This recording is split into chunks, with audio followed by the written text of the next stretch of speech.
Hello, hello, hello, and welcome to my YouTube channel. My name is Jameelah, and I am a master manifester. Um, the name of this channel is Manifesting Magic the Practical Way. But yeah, that's what I wanted to talk about. Um, I turned on the camera and I kind of was like, what did I want to say? And when I said the title of the video, it came back to me. I'm sure you're a master manifester too, or you're on your road to being one that kind of navigates their lives and makes sure that they're creating what they choose on a regular basis. You ever had something come to you and it's such a perfect match for who your personality is, but it seems like it's the wrong timing? So timing is something too that we have to pay close attention to. But that's not what the video is about today. I probably am going to do something more on timing. What I'm talking about today is overusing practicality when you're creating your life, right? So I talk about this all the time. I share information. I'm like, you know, I've got a lot of practical ways about me. I've always had that, right? I was always a person that got up at the beginning of the day, that wrote a to-do list and was sitting down, writing books. I knew that I needed to write 200 words a day or 500 a day in order to finish at a certain time. Scheduling my life around it, like all those sort of things, right? Creating space for my daughters to do all their activities and to go to school. So I've always been in that, like, loose but rigid, right? So, but I never really bought into rigidity on a high level. I never really bought into practicality on a high level. And the reason is because every time I see practicality operating on too high of a level, it's usually based in some sort of a fear of losing something, fear of not having something that you really want, fear of having to ask somebody for something, fear of being in survival mode, just all kinds of fears. And even though those fears and the results of certain behaviors can be very real, I never like to give it my full energy and attention. And it's mostly because it's like, yeah, it exists. It's over there.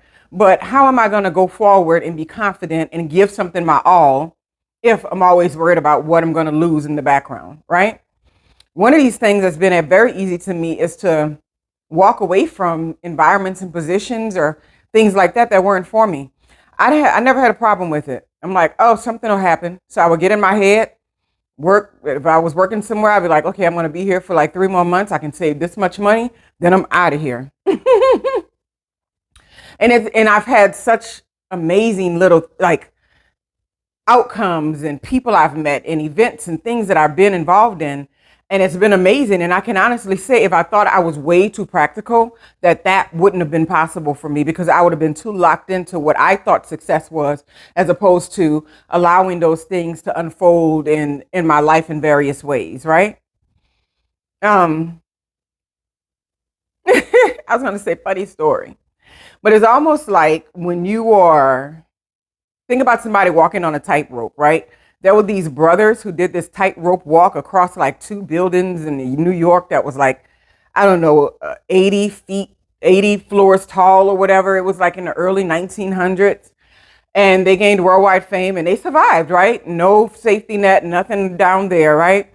But one of the guys was speaking, one of the brothers, and he was just like, well, when we're doing this type of feat, we just don't look down. He was just like, we don't want to go down, so we're not going to look down. And I'm like, man, that is so profound, right? Even when I'm in yoga, it discusses that all the time. Like if you are, something I have trouble with is like handstands, not headstands. Those are easy to me. I can get up on my head and my hands and do an inverted pose really easily. But handstands freely, it's something I watched my dad do my whole life. He walked on his hands like in the yard. And for some reason, when I do that, I start looking in the wrong directions. Like it feels so topsy-turvy. Every time I've been on my hands, it's like my brain just can't process it. And I just start overthinking it. And then I'm coming down in 2 seconds, right? But what I was thinking, I was listening to an instructor, which they always say this, but it kind of stuck with me the last time I was in class. And she was like, look to where you're going and then follow that, right? And I've been hearing this for years. But just the idea that we don't practice this all the time in our lives. We get real rigid and structured because we think, I just don't want to lose. I just don't want to lose. And then we leave behind all those things that we could be winning, right? Because I think people forget, right? We all die. And I know it's kind of morbid, but we don't get to stay here, right? So when I hear somebody talking about some experience they want to have and something they want to do, if it's within their grasp, I'm like, go do it, right? That's why I never had a problem with living in high-rise apartments and paying, $2,500 a month for rent. I don't care, because whatever I was doing in my life at that time was allowing me to do it with ease. And I'm going to leave here at some point, right? And that's not saying that you don't, make sure you're prepared for like old age or all those sort of things. But at the same time, you have to be able to utilize the other time and energy you have in your life in order to create the magic, right? I don't make decisions based on what I think I'm going to lose. I just never, ever been like that. I make decisions primarily, I can say 90% of the time, because I'm sure I do it somewhere, where I think about what am I going to gain by doing this experience, right? What's going to happen? What fun thing is going to come? What's going to change? What's going to be exciting? What's going to be another way I have lived my life? Because you can look around real quick and have spent a decade at a job, sitting at a desk, doing the same thing and not really living your life fully on the other side, coming home, getting ready for work. Now, mind you, there's seasons for everything, because at this point in my life, like at this moment, I'm really excited about what I do in my work, and I go with I get excited, right? When Friday comes, I'm like, oh man, I have the whole weekend and then I can't come back until Monday. I know it's weird, but I really love what I'm doing and I really love what I get to do. And so when you are in that season and then that time goes away from you, you have to acknowledge it. I don't think I would ever give anybody advice of sticking something that you don't really care about to gain something out of it that you can think that will benefit you in the future. Newsflash, we don't have big old futures, right? Especially like if you're my age, you're over 40, 42, something like that. Okay, you can pretty much believe that half of your life is done. It's unfortunate. It's not fun to talk about.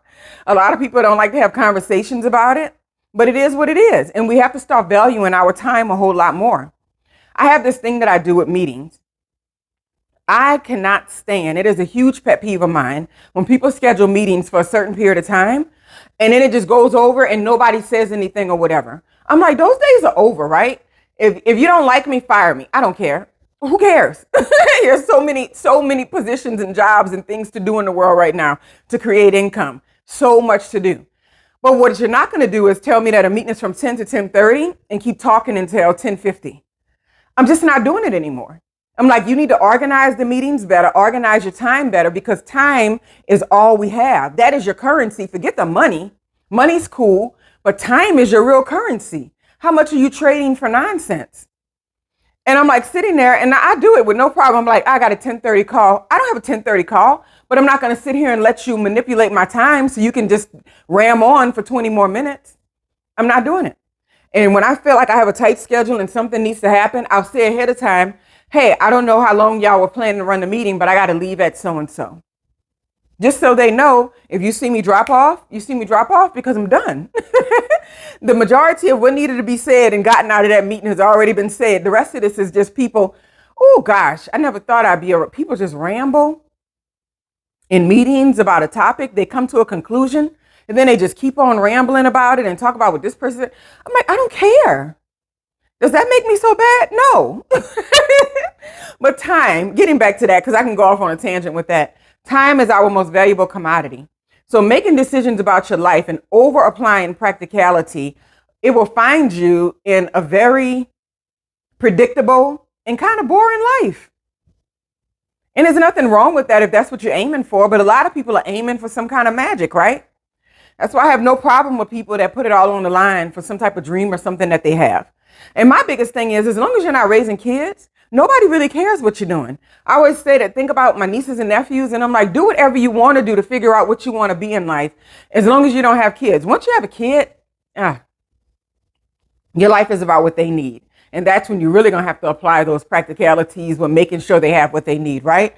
Because that's when I started applying more practicalities, but I still, being in true form of who I am, created a lifestyle where I could have a lot of time with them, and it was never on anybody's schedule specifically. It was like, do you want to teach this class? I was like, sure. What time is it? Do you want to teach this online? Do you want to? And it was always me just saying, yes, I want to. I made sure, if I don't do anything else, set your life up to where you can have that freedom. Because raising kids in that tight schedule and all that, I did that for 1 year before the pandemic happened. Actually, it wasn't even a year. I'm exaggerating. I did it for 6 months and I thought I was going to die. Had my youngest in aftercare and the oldest going home with the key by herself at 13, opening the door for herself and all. I'm like, people do this all the time and this is regular business, but it's not my regular business. I don't want to live like that. So if living like that made me less practical, then I didn't care. I was like, I'm ready to give it all away. I don't need to shop on the weekend. I don't need to have cable. I don't even have all this extra stuff. If the money comes for it, that's fine. But if it doesn't, we're good in the house because I don't want that lifestyle. So you have to be clear on who you are and what you expect out of life, because what I call practical, it may be still very bohemian to a lot of people, right?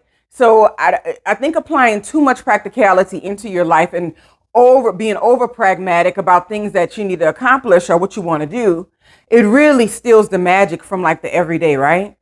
Because you can't have the magic if your whole day you're sitting in a cubicle and you're at a desk or whatever, although I sit at a desk all day. It doesn't bother me right now. But I mean, you're sitting there all day and then you got all these little pictures on the wall of yourself and little vacations that you've taken and a few plants at the desk. And that's supposed to be your life. That's not your life, right? That's a job that you're doing for somebody else. And the minute you can't do it, they'll push you out of the way and get somebody else in that spot.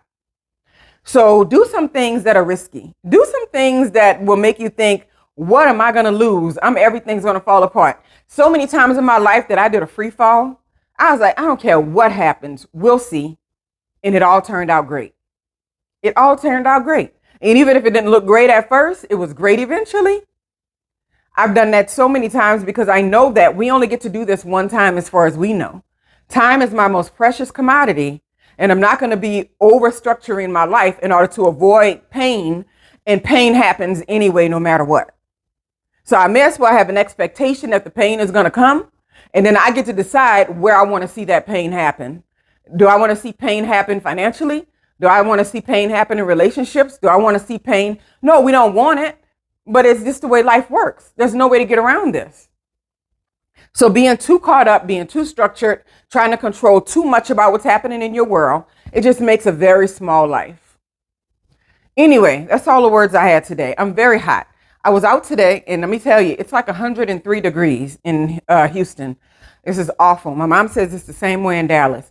And I called myself putting the AC on 76 because it was chilly this morning, but that has nothing on the middle of the day. So I'm about to go crank that thing back up. But I came back from like returning stuff at the store, and I just was like, man, these little freedoms we find in life and these little fun things that we do, we would never have this stuff if we were over practical and if we structured too much, right? Then we're always trying to fit it into these little windows of, ooh, I can have fun then. I can have fun then. If you're choosing that, that's perfectly fine. But if it's not something you're enjoying, time is your biggest commodity, not the money, not the people at the work or anything like that. Time, that goes first. The rest of it, you leave behind. You leave here with your time. When your time's up, you go with your time. You don't take, the only thing you take with you is the time. That's it. That's what ends. You don't, the money, the houses, properties, your children might have it and they'll mess over it in time too. None of that means anything. It's like, how is your mind? How is your heart? How is your time? How are your experiences? How big is your world, right? Anyway, have a wonderful, wonderful day.